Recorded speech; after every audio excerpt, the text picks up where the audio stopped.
When Lena Carter was 16, she learned how quickly love could turn into cruelty. Her mother died after a long illness, and the house that once felt warm became cold overnight. Lena's stepfather, Richard, stopped speaking to her except to give orders. Her stepsisters treated her like a servant, mocking her clothes, her dreams, her silence. "You're nothing without us," they reminded her every day. Lena believed them for a while. She cleaned the house, cooked the meals, and studied late at night with tired eyes. Her dream was simple: to go to college and build a life where no one could control her again. But the night she was accepted into a scholarship program, everything changed.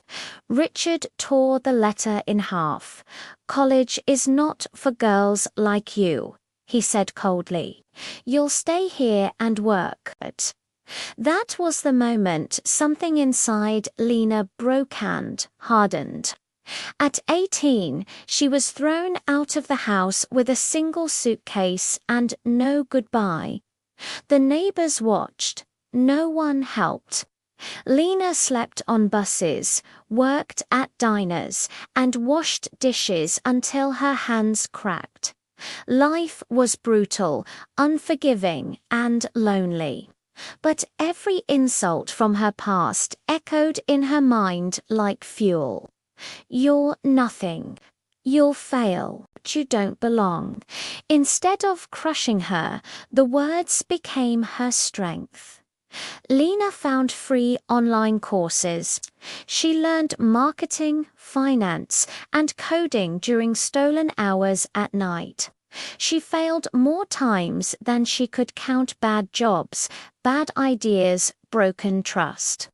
There were days she cried herself to sleep, wondering if revenge was worth this pain. But she kept going. At 25, she started a small digital consulting service from a shared apartment. Clients came slowly, then faster. Lena was honest, disciplined, and relentless. She worked not to prove others wrong, but to prove herself right. Years passed. By 32, Lena Carter was the CEO of a fast-growing company. She wore confidence like armor. Her name appeared in business magazines. People called her self-made. She never corrected them. One afternoon, her assistant hesitated before speaking. "Someone wants to meet you," she said. "They say it's family." Lena didn't flinch. "Let them in." Richard entered, first-holder thinner, his authority gone.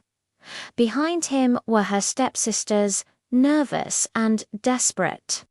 Their business had failed. They needed money. They needed her. The irony tasted sweet. They apologized poorly. They blamed life. They said they were proud of her now. Lena listened quietly. Then she stood. "You destroyed my childhood," she said calmly. "You tried to erase my future."